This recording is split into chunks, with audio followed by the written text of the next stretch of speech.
Ya. Jadi itu dasar kita memilih perhitungan alternatif. Kita memilih menggunakan cat minyak. Ya.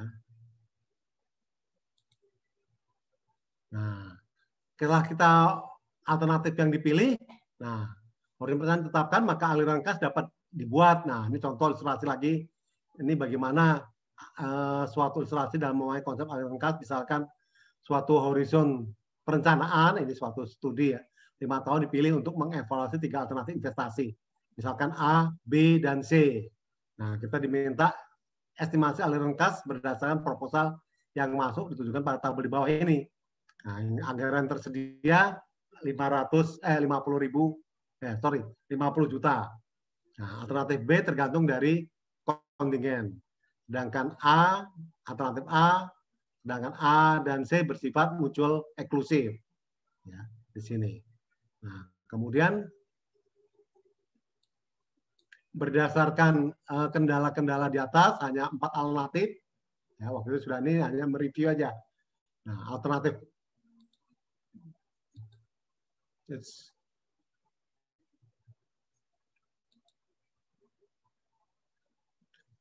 nol, ya berarti di sini ya tidak mungkin untuk mengerjakan do nothing pekerjaan. Nah, alternatif 1 berarti proposal C ya, di sini.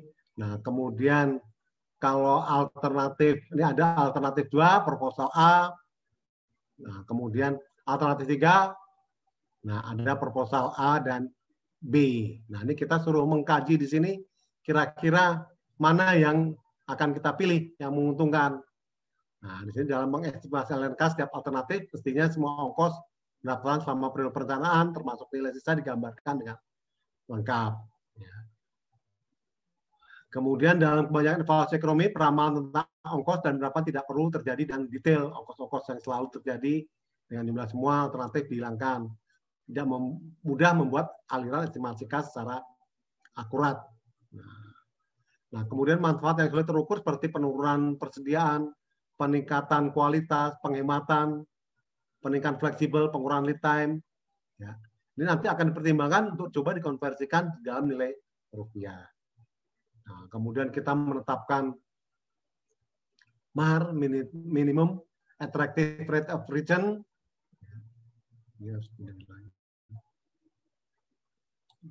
Nah, tentunya setiap industri akan berbeda kita pemahaman terhadap MAR ini. Nah, kemudian juga kalau dilihat dari segi akuntansi, dia pemahamannya juga beda dengan kita sebagai orang teknik. Ya. Menganalisa secara ekonomi teknik. Ya. Nah, di sini tentunya nilai MAR akan berbeda jenis industri satu dengan industri yang lainnya. Nah, biasanya perusahaan menetapkan standar MAR sendiri sebagai bahan untuk mempertimbangkan investasi yang akan dilakukan. Ya. Terlepas dari yang dipakai untuk menentukan MAR, nah nilai MAR harus ditentukan lebih tinggi daripada cost capital. Ya. Nah, kemudian atau biasa dilihat dari tingkat suku bunga tabungannya. Kemudian nilai MAR harus mencerminkan ongkos kesempatan, yaitu ongkos yang terjadi akibat tidak terpilihnya suatu alternatif. Nah, kemudian kalau kita melihat konsepnya White dan kawan-kawan di sini untuk menetapkan besar MAR, diantaranya harus ada tambahan suatu persentase ya, modal, kemudian nilai pada biaya modal, ya, cost capital perusahaan, kemudian nilai rata-rata tingkat pengambilan ROR selama 5 tahun, yang lalu digunakan sebagai MAR tahun ini. Kita harus menggunakan MAR yang berbeda untuk horizon perencanaan yang berbeda. Kita menggunakan MAR yang berbeda untuk perkembangan yang berbeda daripada investasi awal. Terus kita menggunakan MAR yang berbeda untuk investasi baru dan investasi yang berupa proyek pengurangan biaya. Nah, kemudian kita harus menggunakan alat manajemen untuk mendorong atau menghambat investasi, tergantung pada kondisi ekonomi. Nah, kemudian terakhir, kita menggunakan rata-rata tingkat pengambilan modal para pemilik saham, ya, mau perusahaan pada kelompok industri yang sama. Nah, kemarin juga sudah disinggung, nah, besar MAR dipengaruhi oleh banyak hal, diantaranya kondisi ya, tingkat inflasi, biaya modal atau cost capital daripada perusahaan. Nah, terus ada yang pajak, peraturan pemerintah. Nah, ini sangat berpengaruh sekali. Nah, terus tinggal tingkat keberanian menanggung risiko bagi pengambil keputusan. Nah, ya. Ini perlu di sini. Ya. Kalau nggak berani ya kita istilahnya bermain amanah saja. Gitu.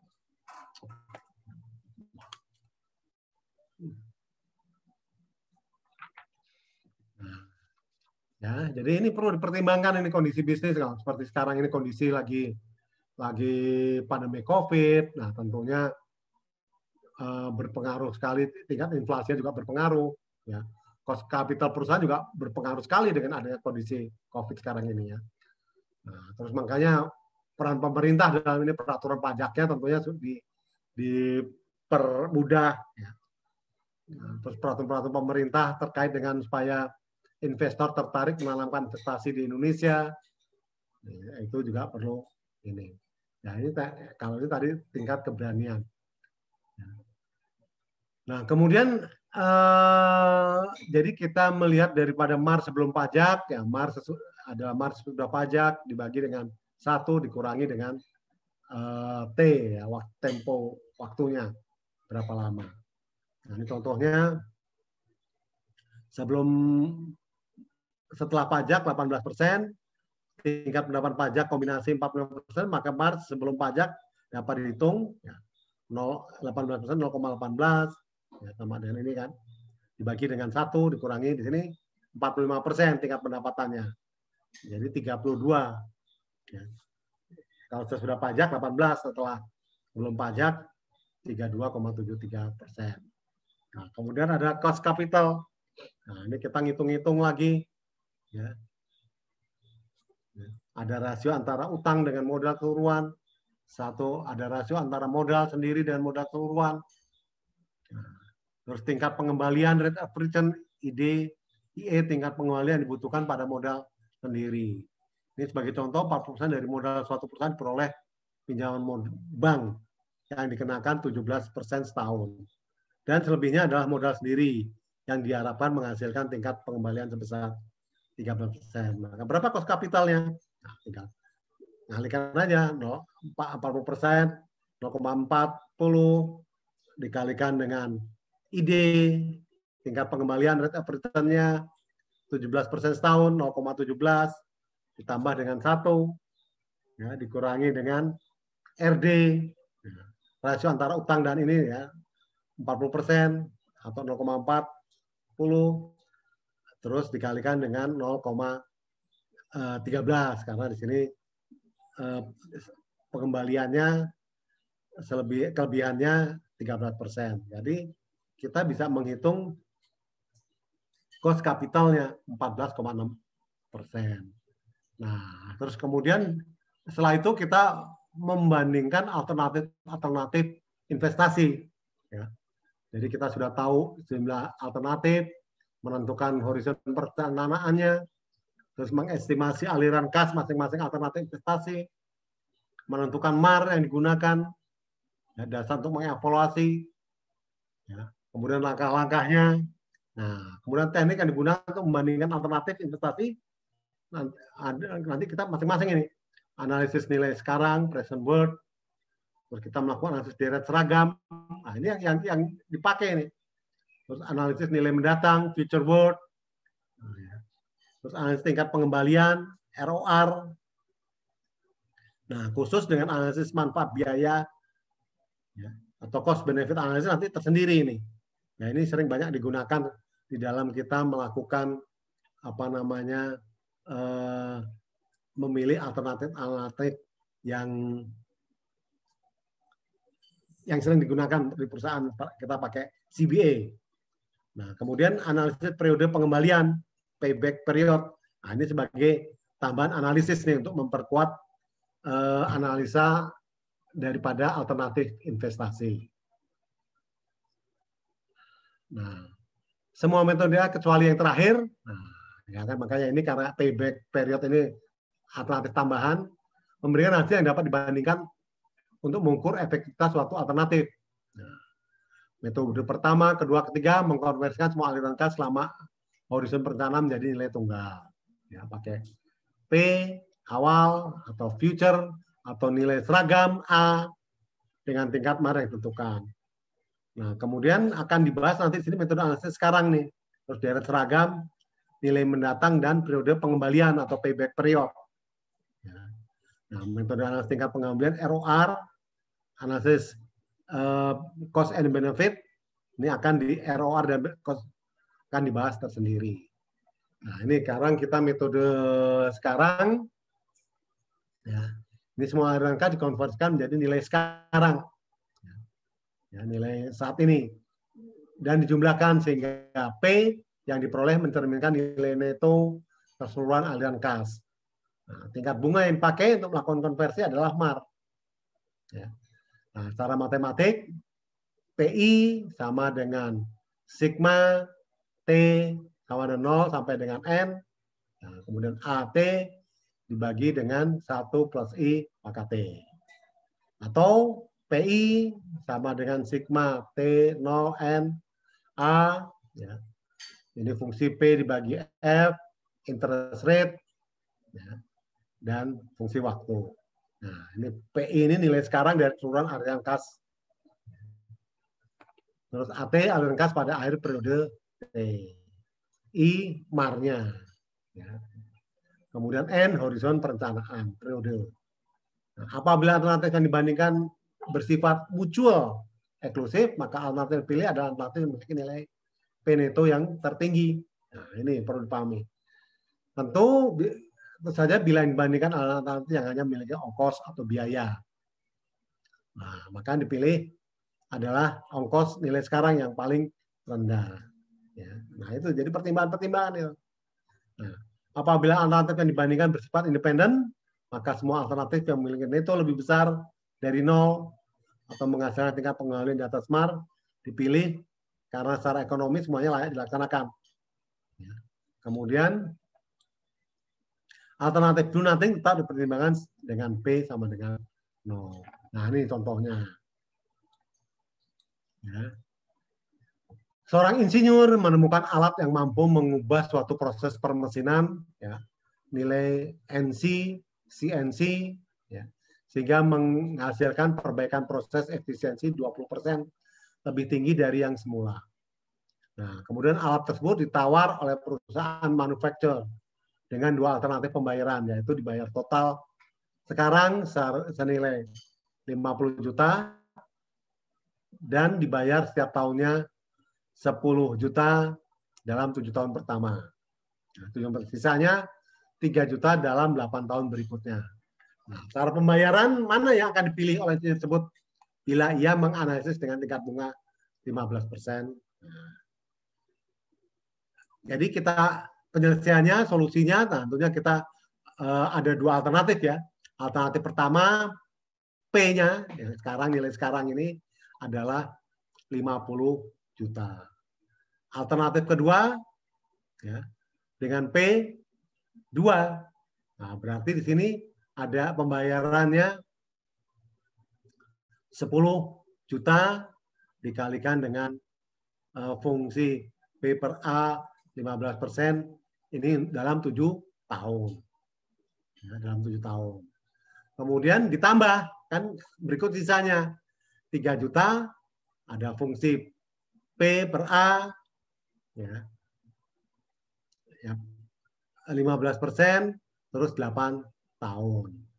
Nah, kemudian dikalikan lagi dengan, nah ini terhadap P future 15%, 7 tahun, ya, sisanya. Nah, berapa ini sekarang dihitung? Nah, sekarang kita menggunakan ini, ya, pakai tabel yang saya berikan. Coba, bisa nggak? Ini berarti saya tutup dulu. Ya, diingat-ingat ya, di sini nilainya, ini saya catat dulu ini. Nanti lupa lagi. Aduh, fotonya di mana?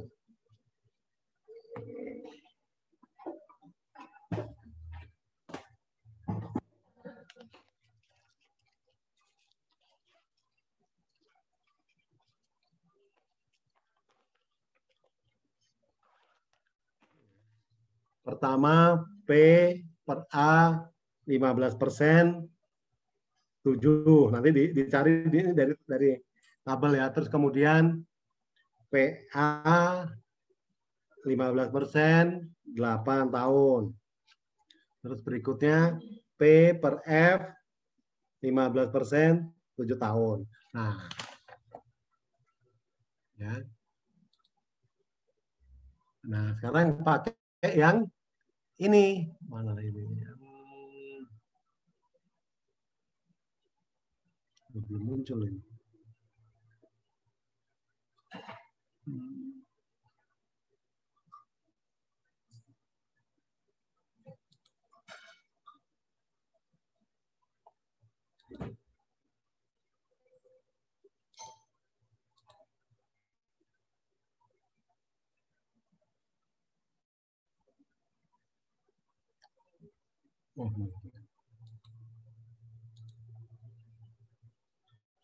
Ya, nanti kita bahas juga ini nih, soal-soal di sini nih, ini actual. Nah, ini ya, kita melihat tadi 15%, ini 5%.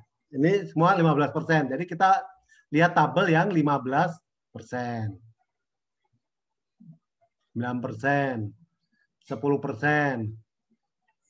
Halo, kelihatan kan ini tabelnya? Iya, Pak. Nah, ya ini 10%, 12%. Nah, ini 15%. Nah, ini cari yang PA. Ya. Ini ada ininya ya. Oh, nggak bisa ini. Cari yang P dibagi A. Nah, ini P bagi A. Ya. Terus yang 7 tahun. Nah, turun ke bawah, cari yang 7 tahun. Nah, ini kan 7 tahun. Nah, berapa? Nah, dapatnya 4,1604. Ya, bisa mencarinya kan yang PA ini. Bisa, Pak. Berikutnya bisa. Yang PA 8 tahun. 8 tahun. PA 8 tahun. Nah, ini kan. Ini saya nggak bisa dicoret-coret ya ini. Beda dengan ini. Nggak apa-apa lah. 8 tahun PA. Ini ya. 4,4873. Terus kemudian P dibagi F. Nah, ini P bagi F. Yang terakhirnya kan P. Fungsi P dibagi F 15%, 7 tahun.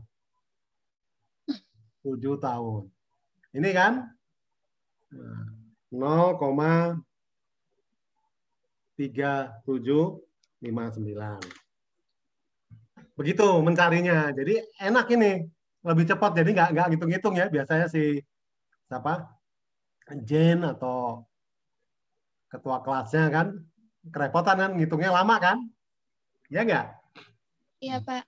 Nah, sekarang kembali lagi ke yang tadi. Nah, kembali lagi yang tadi. Ini share screen. Nah, ini.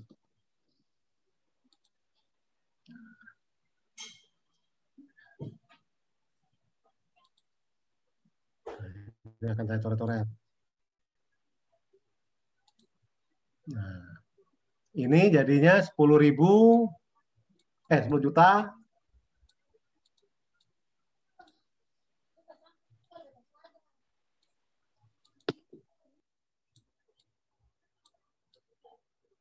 Nah, ini tadi dikali dapat berapa? 4,16 04, Pak. Nah, ini jadi lebih cepat kan ya, Jen? Iya, Pak. Terus 3 juta hitungnya.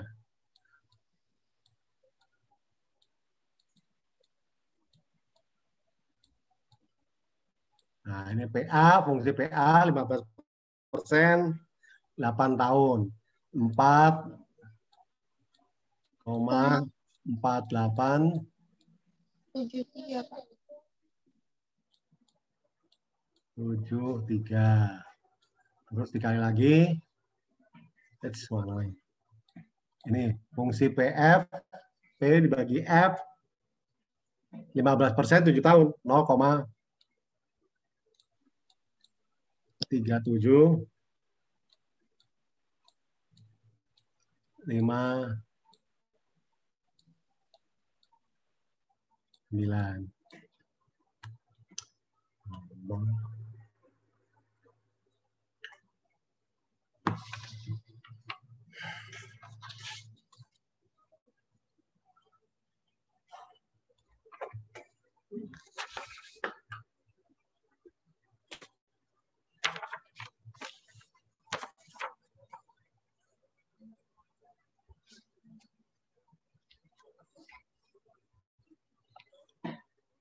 Berapa nih hasilnya?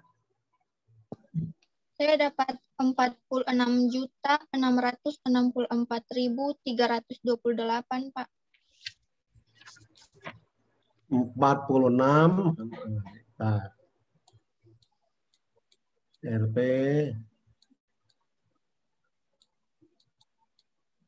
46. Berapa, Jen?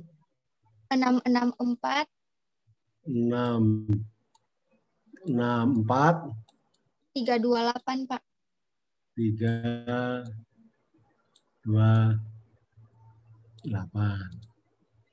Nah, ini juga bisa pakai rumus P2, pakai rumus ini terserah. Jadi ada alternatif ini. Ya, nanti nyarinya, nah mestinya hasilnya sama lah, more or less sama. Atau mau dihitung juga.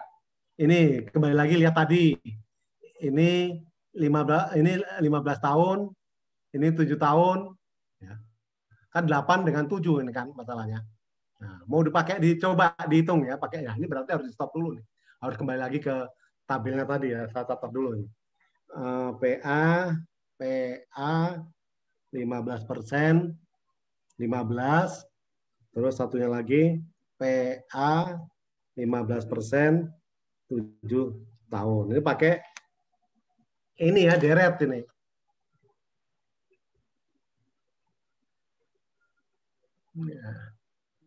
Nah, ini berarti saya stop dulu.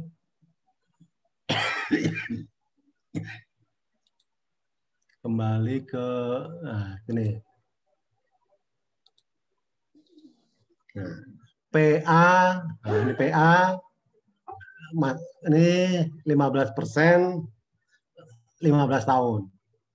PA. Nah, ini kan 5,8474. Satu lagi PA 7 tahun. 7 tahun. Nah, ini 4. Tadi sudah 1604. Bisa kan nyarinya kan? Halo, yang lainnya gimana yang lainnya? Bisa, Pak. Pakai tabelnya ini memudahkan ini. Kemarin-kemarin memang nggak saya ini biar adik-adik tahu.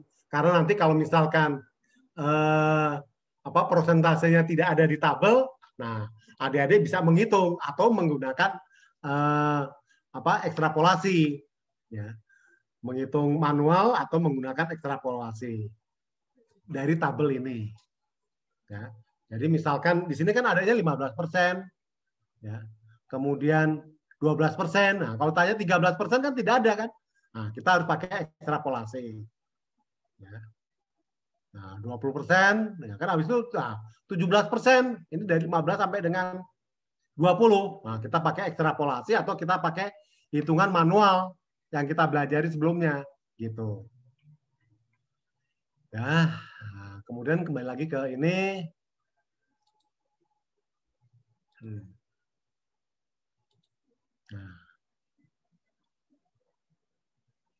Nah, ini jadinya 3 juta.